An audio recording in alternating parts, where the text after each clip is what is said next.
जीवन पृथ्वी का एक अमूल्य रत्न है जो इस ग्रह के कोने कोने में फैला हुआ है।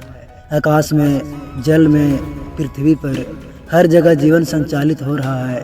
पृथ्वी के सभी जटिल प्राणियों में से एक हम इंसानों का आज इस ग्रह पर राज है। पृथ्वी की बाकी सभी प्रजातियां अभी भी भोजन के लिए एक दूसरे से लड़ रही है, लेकिन हम इंसान सारी बेड़ियों को तोड़ दूसरे ग्रहों पर भी जाने की शक्ति रखते हैं। आज पृथ्वी पर कई तरह की प्रजातियां हैं, लेकिन वैज्ञानिक कहते हैं कि पृथ्वी पर जीवन का मूल बीज एक ही था। उसी मूल बीज से विकसित होकर जीवन की अलग अलग शाखाएं निकलती गई और आज हम इंसान जीवन रूपी इसी विशालकाय वृक्ष की एक छोटी सी शाखा मात्र है। हम इंसानों को आज का इंसान बनने में करीब 4 अरब सालों का वक्त लगा है। आज हम इंसानों का इस ग्रह पर राज न होता अगर हमारे पूर्वज प्रकृति की मार को झेलते हुए नेचुरल सिलेक्शन को न अपनाते। नेचुरल सिलेक्शन प्रकृति का एक बेरहम नियम है। जो बलवान होता है वही अपनी पीढ़ी को आगे बढ़ा सकता है और निर्बल को यह प्रकृति स्वीकार नहीं करती। चलिए नेचुरल सिलेक्शन को समझने के लिए कछुए के इन बच्चों का उदाहरण लेते हैं। कछुए हमेशा अपने अंडों को समुद्र से थोड़ा दूर मिट्टी के नीचे गाड़ देते हैं, क्योंकि उनके अंडों को समुद्र के जीवों और ज़मीन पर रहने वाले बेरहम जानवरों से खतरा होता है। इसलिए कछुए अपने अंडों के लिए सुरक्षित स्थान चुनते हैं। जब ये अंडे पोषित हो जाते हैं और इनसे कछुए के छोटे छोटे बच्चे बाहर निकलते हैं तो प्रकृति अपनी बाहें फैलाकर इनका स्वागत करती है।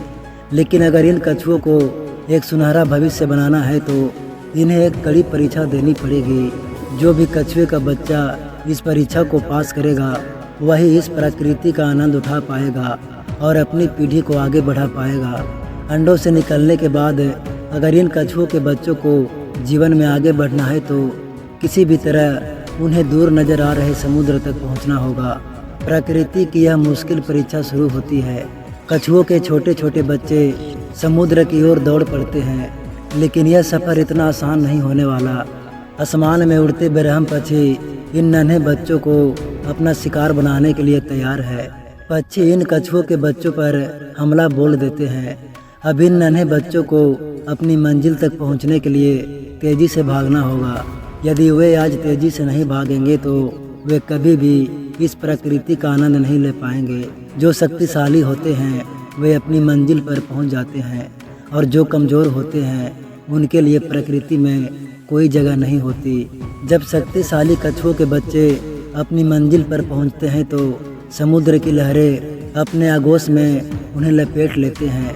अब यह नन्हे बच्चे प्रकृति का आनंद ले सकते हैं और बड़े होकर अपनी नई पीढ़ी को आगे बढ़ा सकते हैं। प्रकृति के इसी चुनाव को नेचुरल सिलेक्शन कहते हैं। हम इंसान अनेकों बार नेचुरल सिलेक्शन की प्रक्रिया से गुजरे हैं और आज भी हम इसी प्रकृति के इस परीक्षा से गुजर रहे हैं।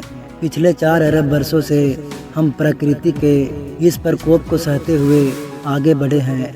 हमने अनेकों बार महाप्रलय का सामना किया है और अनगिनत प्रजातियों को विलुप्त होते देखा है, लेकिन हमने कभी भी जीने की जिद नहीं छोड़ी और इसी जिद के कारण हमारा जीवन का सफ़र बेहद रोमांचक रहा है। दोस्तों, आज की इस वीडियो में हम जानेंगे कि किस प्रकार सिंगल सेल से लेकर आज के जटिल जीवन की रचना हुई।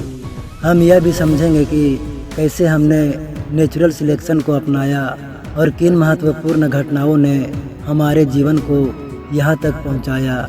इसके साथ ही हम देखेंगे कि कैसे एवोल्यूशन ने हमें आज का इंसान बनाया।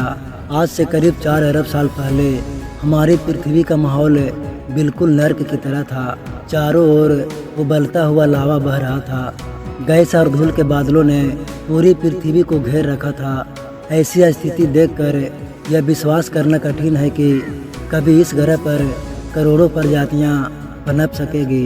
वैज्ञानिकों का मानना है कि इन्हीं विपरीत परिस्थितियों में पृथ्वी पर पहली बार जीवन का बीज अंकुरित हुआ। यह सवाल आज भी बना हुआ है कि जीवन का पहला बीज पृथ्वी पर कैसे आया। वैज्ञानिक इस विषय पर अलग अलग तर्क देते हैं। कुछ का मानना है कि जीवन का पहला बीज किसी उल्का पिंड के साथ अंतरिक्ष से पृथ्वी पर आया, जबकि अन्य वैज्ञानिकों का मानना है कि जीवन के प्रारंभिक तत्व पृथ्वी पर पानी में उपस्थित कुछ रसायनों के मिलन से स्वतः उत्पन्न हुए।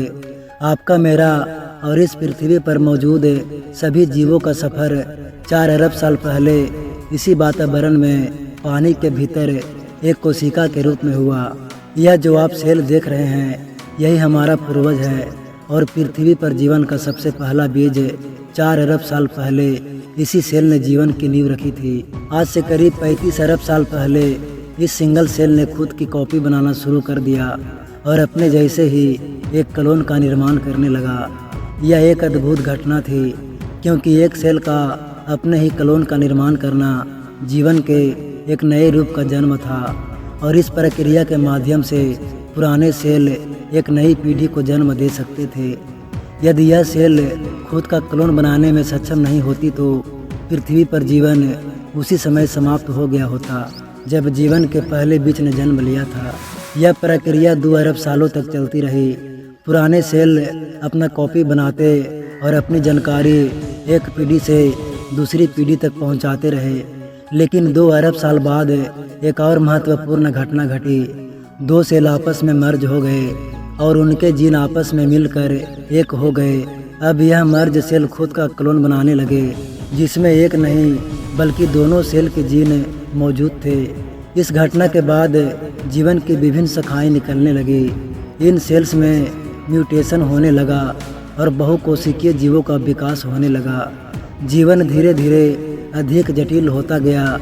इन सेल से पानी के भीतर नई नई प्रजातियां विकसित होती गई, जिनमें से एक प्रजाति के जीव हमारे पूर्वज थे, जिनसे हम बने। ये महज 3 इंच लंबे वाटर वर्म, जो लगभग 55 मिलियन साल पहले पाए जाने वाले हमारे पूर्वज है।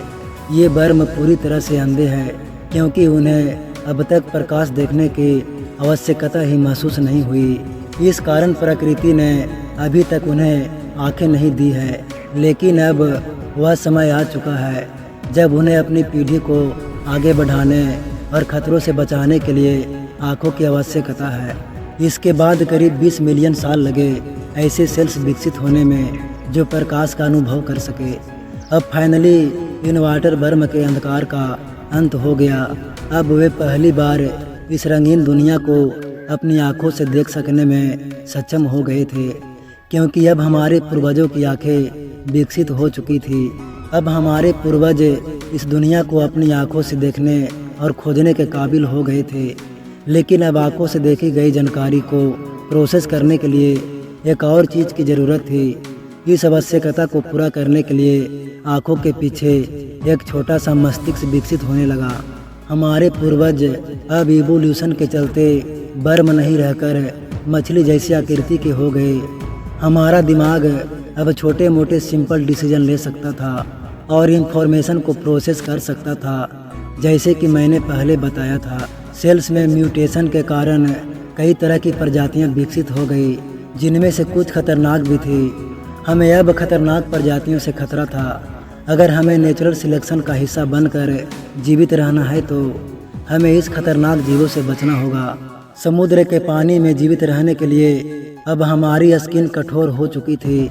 हमारे जबड़े और मजबूत दांत भी विकसित हो गए थे। अब हम छोटे मोटे शिकारियों से अपनी रक्षा करने में सक्षम थे। आज से 375 मिलियन साल पहले हम एक कवच युक्त मछली बन चुके थे। हमारी लंबाई लगभग 1 फुट थी और हमारा भोजन छोटी मोटी मछलियाँ थी। अपने आप को बचाने के लिए 375 मिलियन साल पहले हमने कुछ ऐसा किया जो इससे पहले किसी मछली ने नहीं किया था। हमने पहली बार अपना मुंह पानी से बाहर निकाला और हवा में सांस ली। अब जो हवा हम अपने भीतर खींच रहे थे, उसके लिए हमारे शरीर में एक नए अंग का विकास हुआ और फेफड़ों का। अब हम एक संकीर्ण प्राणी बन चुके थे जो हवा और पानी दोनों में सांस ले सकते थे। हमारे पास अब फेफड़े और गिल्स दोनों ही थे। आज के समय में हमारे गिल्स पूरी तरह से लुप्त हो चुके हैं, क्योंकि अब हमें उनकी आवश्यकता नहीं है और हम केवल फेफड़ों के सहारे ही जीवित रह सकते हैं। लेकिन हमारे शरीर में अभी भी गिल्स के मैग्नीशियम का अवशेष बना हुआ है, जिसके कारण कभी कभी हमें हिचकियाँ आती है। लगभग 365 मिलियन साल पहले हमने अपने सिर को पानी से बाहर निकाला और एक नई दुनिया को एक्सप्लोर करने के लिए कदम बढ़ाया। पानी के बाहर हमारे सामने एक खूबसूरत दुनिया थी और पहली बार हमने पानी को छोड़कर ज़मीन पर कदम रखा, जहां एक नई दुनिया हमारा स्वागत करने के लिए तैयार थी। यह वो अद्भुत क्षण था जब हमने नए जीवन की तलाश में पानी को छोड़कर ज़मीन को चुना था। यहाँ पर हमारे लिए भोजन भी उपलब्ध था और सांस लेने के लिए हवा भी। टिकटालिका ये वही मछली थी जिसने पानी से बाहर निकलने का साहस किया था, लेकिन यहाँ पर सूर्य की रोशनी तेज थी, तो उससे बचने के लिए हमारी स्किन मोटी और सख्त होती गई। अब हमने ज़मीन पर जीने की कला सीख ली थी। हमारे पूर्वज अपने वंश को आगे बढ़ाने के लिए अंडे देते और कुछ समय बाद उनसे नवजात बच्चे बाहर निकलते थे, जिनका इस नई दुनिया में प्राकृतिक स्वागत करती थी। जब वो इस नई दुनिया को एक्सप्लोर करते थे तो उनकी जानकारी को प्रोसेस करने के लिए मस्तिष्क और अधिक विकसित होता गया। हमारी बुद्धि का विकास होता रहा और यह आवश्यक भी था, क्योंकि भविष्य में बुद्धिमानी के कारण ही हम जीवित रह पाएंगे। लेकिन हम पृथ्वी की इस ज़मीन पर अकेले नहीं थे। अन्य प्रजातियां भी हमारे साथ इस नई दुनिया का हिस्सा थी। यहाँ भी हमारे कंपटीटर मौजूद थे, जिनसे हमें अपने भोजन के लिए संघर्ष करना पड़ता था। इस कंपटीशन को ख़त्म करने के लिए हमारी बॉडी में फिर से म्यूटेशन के चलते बदलाव आए और हमारे जबड़ों की मांसपेशियां अधिक मजबूत हो गई। इससे हम बहुत तेज़ी से अधिक भोजन का उपयोग कर सकते थे। अब हम अपने कंपटीशन में काफ़ी अधिक शक्तिशाली हो चुके थे और उनके शिकार में भी सक्षम थे। लेकिन सब कुछ हमेशा अस्थिर नहीं रहता, परिस्थितियां लगातार बदलती रहती है और ऐसा ही कुछ 250 मिलियन साल पहले हुआ। साइबेरिया में पिघले हुए चट्टानें पृथ्वी के क्रस्ट से बाहर निकलने लगी।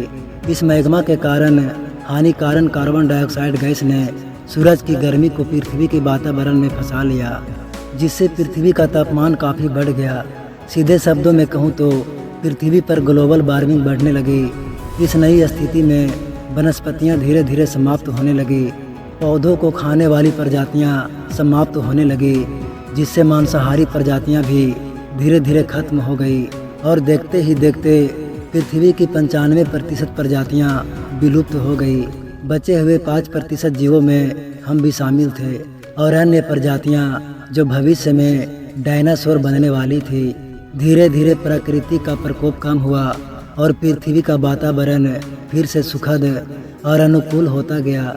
जब वोल्केनिक इरप्शन के कारण पृथ्वी पर महाविनाश हुआ, तब हम एक बड़ी छिपकली के आकार के जीव थे।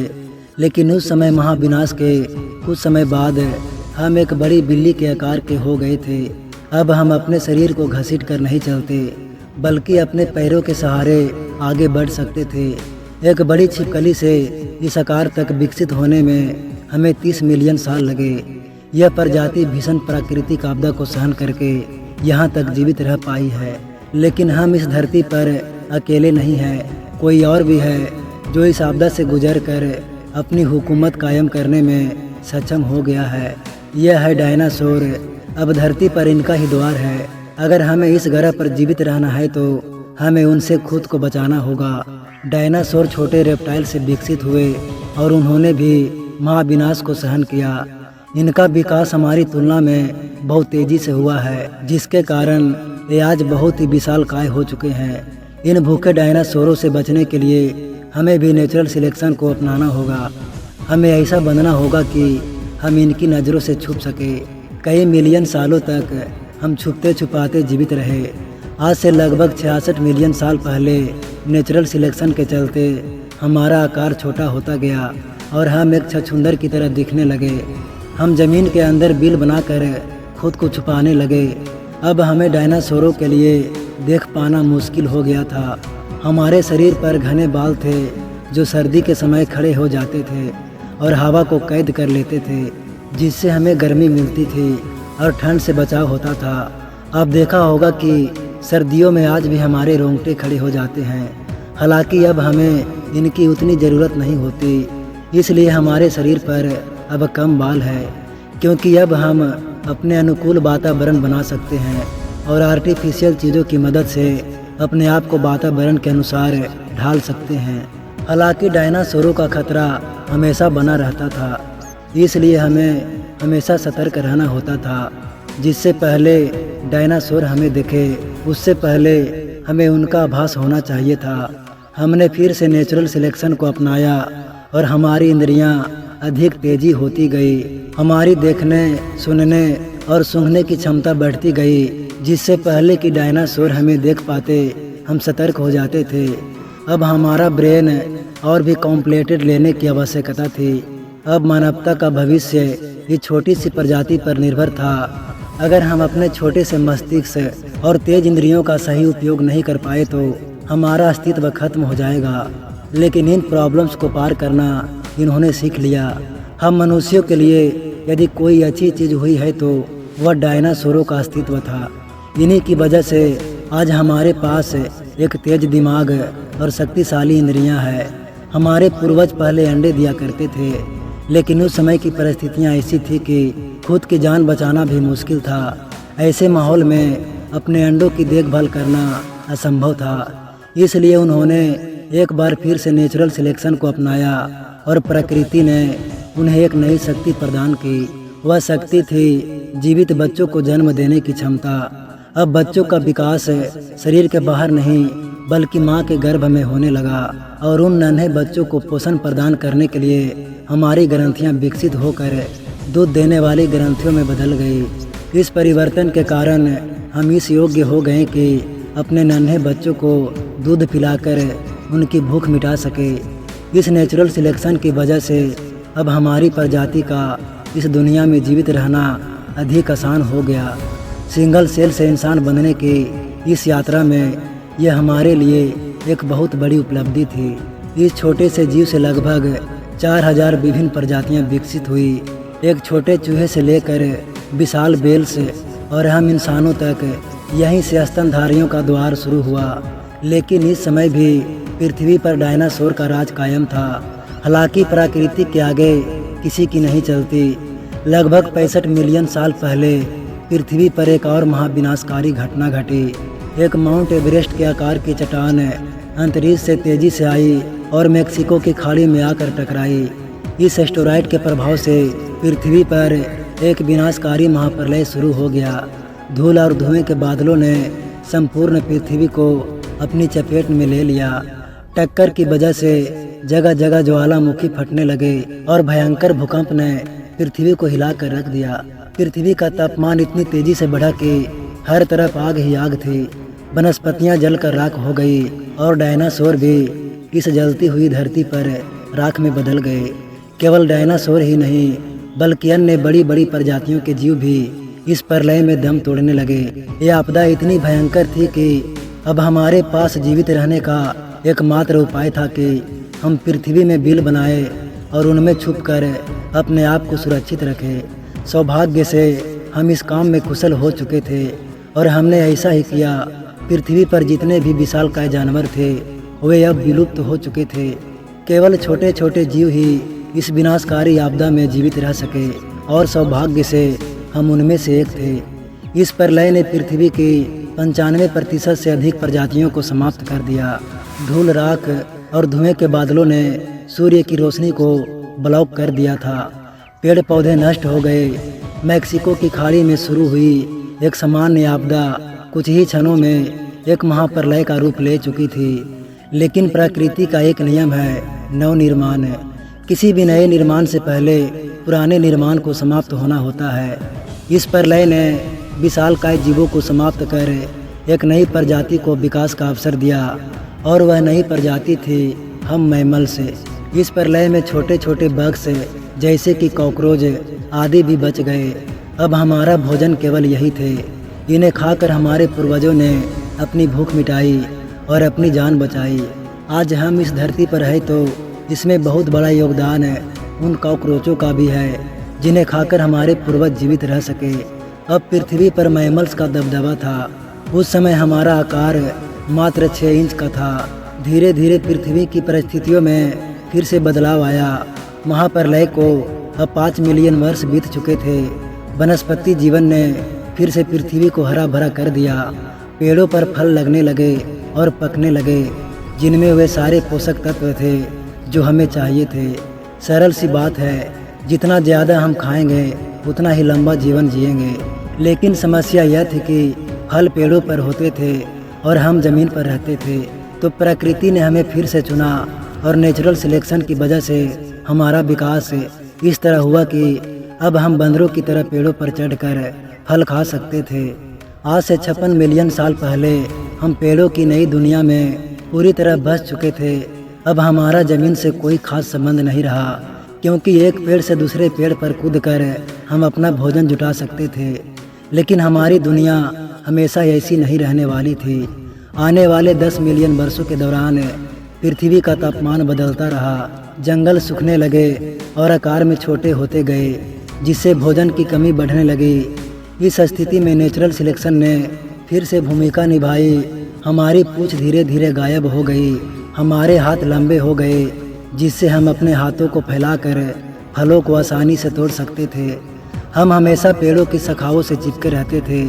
पृथ्वी के तापमान में आए बदलावों ने हमारे पूर्वजों को भी अस्थायी रूप से बदल दिया। हम पृथ्वी के बदलते माहौल के अनुसार अपने आप को ढाल गए और प्रकृति हमें निरंतर बदलती रही। लेकिन पृथ्वी में होने वाला यह बदलाव यही नहीं रुका। अफ्रीकन और अरेबियन टेक्नोलॉजी प्लेट्स के खिंचाव के कारण ईस्ट अफ्रीकन रिफ्ट वैली बनी और इसके किनारों पर 3500 मील लंबी पर्वत श्रृंखलाएं बनी। पहले इंडियन ओशियन से उठने वाले बादल पूरे अफ्रीका में बरसते थे, लेकिन अब इन पर्वत श्रृंखलाओं ने उन बादलों को रोक दिया, जिससे इस क्षेत्र में सूखा पड़ने लगा। धीरे धीरे पेड़ खत्म होने लगे और जंगलों का अस्तित्व समाप्त होने लगा। परंतु सबसे बड़ी चुनौती यह थी कि हमारे पूर्वज अफ्रीका के उसी इलाके में फंसे हुए थे जहां सूखा पड़ा हुआ था। यह परिवर्तन बहुत महत्वपूर्ण था, क्योंकि अगर हमें भोजन नहीं मिला तो सिंगल सेल से इतने जटिल जीव तक का हमारा सफ़र यहीं रुक जाएगा। हमें अब खुद को बचाने के लिए कुछ ऐसा करना था जो हमारे किसी भी पूर्वज ने पहले कभी नहीं किया था। 4.5 मिलियन साल पहले हमारी ऊंचाई लगभग 4 फीट थी और हमारा मस्तिष्क एक संतरे के आकार का था। यहाँ कभी घने जंगल हुआ करते थे, लेकिन अब सिर्फ गिने चुने पेड़ दिखाई देते थे। हम इन पेड़ों की टहनियों पर खड़े हो सकते थे, उन पर चल सकते थे और छोटी छोटी शाखाओं पर लगे फलों को खाने की कोशिश करते थे। लेकिन अब हमारी भूख को संतुष्ट करने के लिए पर्याप्त भोजन यहाँ नहीं था। जो भी पेड़ मौजूद थे वे दूर दूर तक फैले हुए थे, इसलिए अब हम एक पेड़ से दूसरे पेड़ पर कूद कर नहीं जा सकते थे। अब हमें उन अन्य पेड़ों तक पहुँचने के लिए ज़मीन पर उतर कर चलना पड़ा। आज से लगभग 4.4 मिलियन साल पहले हमने पहली बार ज़मीन पर चलना सीखा। अब हम केवल 2 पैरों पर चल सकते थे, जिससे हमारे हाथ फ्री हो गए थे और हम ज़मीन पर खड़े होकर पेड़ों से फल तोड़ सकते थे। इससे हमारा काम अधिक आसान और तेज हो गया था। हम अपने हाथों का उपयोग करके अधिक मात्रा में भोजन इकट्ठा कर सकते थे। अगले 1 से 2 मिलियन सालों तक हमारा एवोल्यूशन होता रहा और हमारा शरीर इस प्रकार से विकसित हुआ कि हम 2 पैरों पर तेज़ी से चलने लगे। हमने पेड़ों को छोड़कर खुले मैदानों की ओर बढ़ना शुरू कर दिया था। 2 पैरों पर चलने की वजह से हम तेज़ी से आगे बढ़ने लगे, जिससे हमें खाना, पानी और आश्रय ढूंढने में आसानी हुई। लेकिन 2 पैरों पर चलने के कारण बच्चे को जन्म देने में कठिनाइयाँ बढ़ गई और पूरी तरह से विकसित बच्चे को जन्म देना आसान नहीं था। इस स्थिति में नेचुरल सिलेक्शन ने एक बार फिर से अपना प्रभाव दिखाया। हमने ऐसे बच्चों को जन्म देना शुरू कर दिया जो समय से पहले ही पैदा हो जाते। माँ की कोख में बच्चे का जो जरूरी विकास होना चाहिए था वो हो जाता और बाकी विकास जन्म के बाद होता। आपने देखा होगा कि हम इंसान एक ऐसी प्रजाति है जिनके बच्चे जन्म लेने के बाद भी कमज़ोर होते हैं। उन्हें अपने पैरों पर चलने में कई महीने लग जाते हैं और माँ को उन्हें सालों तक दूध पिलाना होता है और उनकी देखभाल करनी होती है। तब जाकर उनका शरीर पूरी तरह से विकसित होता है। लेकिन आपने यह देखा होगा कि जानवरों के साथ ऐसा नहीं होता। जब कोई जानवर अपने बच्चे को जन्म देता है तो उसका बच्चा जन्म के कुछ ही मिनटों में चलने फिरने और दौड़ने लगता है। लेकिन इंसानों के बच्चों के साथ ऐसा नहीं होता। आज से करीब 3.2 मिलियन साल पहले हम ऑस्ट्रेलोपिथिक्स थे। हम हमेशा अपने 2 पैरों पर चलते थे, लेकिन हमें जंगली जानवरों से बहुत खतरा था और हम उनसे तेज भी नहीं दौड़ सकते थे। पर हम अपनी बुद्धि का उपयोग कर जंगली जानवरों से बच सकते थे। हम लगातार अपनी सूझबूझ का इस्तेमाल करके इन खतरों से बचते रहे और समय के साथ हमारा दिमाग बड़ा होता गया। लगभग 2.3 मिलियन साल पहले हमारे दिमाग का आकार पहले से 2 गुना हो चुका था। इसी टाइम पीरियड में हम होमो हैबिलिस कहलाते थे, जिन्हें हैंडीमैन भी कहा जाता है, क्योंकि इन्होंने सबसे पहले पत्थर के औजार बनाए थे जो इनके पूरे भविष्य को बदलने वाले थे। अब हम पूर्वी अफ्रीका में इकलौते ऐसे प्राणी थे जो अपनी किस्मत का खुद निर्धारण कर सकते थे, क्योंकि अब हमारे पास पत्थर के औजार थे जिनका उपयोग हम शिकार के लिए कर सकते थे। हमसे पहले किसी भी जीव ने ऐसा कोई आर्टिफिशियल उपकरण नहीं बनाया था। हम सबसे अलग थे और यह हमारी बुद्धि की बदौलत संभव हुआ। यह तो बस शुरुआत थी, अभी हम बहुत कुछ बनाने वाले थे। अपनी भूख मिटाने के लिए हमें कभी कभी अन्य जानवरों के शिकार को उनसे छीनना पड़ता था।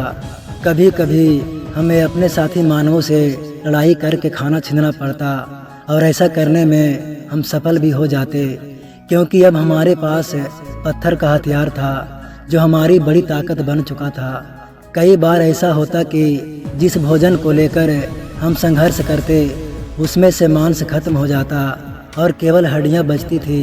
अफ्रीका के उस हिस्से में अब पेड़ समाप्त हो चुके थे, इसलिए हमारे पास खाने का कोई और विकल्प नहीं था। इसलिए हमने उन हड्डियों को तोड़ना शुरू कर दिया जिनके अंदर बोन मैरो होता था, जिसमें वो सभी पोषक तत्व होते थे जो हमारे जीवित रहने के लिए आवश्यक थे। अगर हमारी किस्मत अच्छी होती तो हमें ताज़ा मांस मिल जाता, वरना सिर्फ बोन मैरो खाकर ही गुजारा करना पड़ता।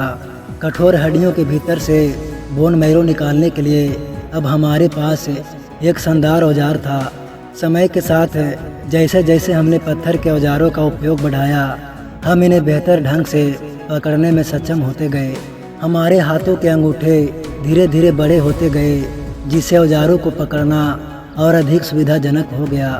आज भी हमारे दैनिक जीवन में अंगूठे का बहुत महत्वपूर्ण स्थान है। बिना अंगूठे के हमारा कार्य अधूरा ही रह जाता।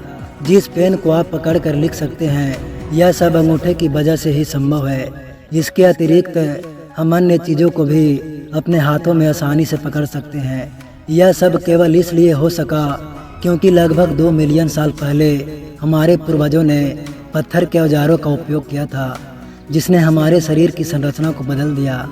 एवोल्यूशन चलता रहा और लगभग 1.8 मिलियन साल पहले हम होमो इरेक्टस बन गए। इससे पहले तक हम स्कैवेंजर थे जो दूसरों द्वारा किए गए शिकार को चुरा लेते थे, लेकिन अब हम शिकारी बन चुके हैं। अब हम स्वयं शिकार करते हैं और भोजन की कमी को दूर करते हैं। अब हमने अपनी प्रजाति के लोगों के साथ मिलकर काम करना शुरू कर दिया है। हम मिलकर शिकार करते हैं और साथ मिलकर भोजन करते हैं। अब हम इतनी तेज़ी दौड़ सकते हैं कि अपने शिकार को गिरा सके। फिर एक दिन एक अद्भुत घटना घटी। आसमान से बिजली गिरी और आग लग गई, जिसने हमें गर्माहट दी और ठंड से बचाया। उस आग में कुछ जंगली जानवर भी जलकर मारे गए। मांस हमारे लिए बहुत मूल्यवान था, इसलिए हमने उसे व्यर्थ जाने नहीं दिया। हमने पहली बार आग में भुना हुआ मांस खाया, जो बहुत ही स्वादिष्ट था और चबाने में बहुत ही आसान था। हमने आग जलाना सीख लिया, जो हमारी दुनिया को बदलने वाला था, क्योंकि अब प्रकृति की शक्ति हमारे हाथ में थी। आग हमें दूसरे जानवरों से सुरक्षा देती, ठंड से बचाती और सबसे महत्वपूर्ण बात यह है कि अब तक हम कच्चा मांस खाते आ रहे थे, जिससे उसे चबाने और पचाने में हमारे शरीर को बहुत मेहनत करनी पड़ती थी। लेकिन आग की खोज ने यह कार्य आसान कर दिया। अब हम मांस को आग पर भून कर ही खाते थे।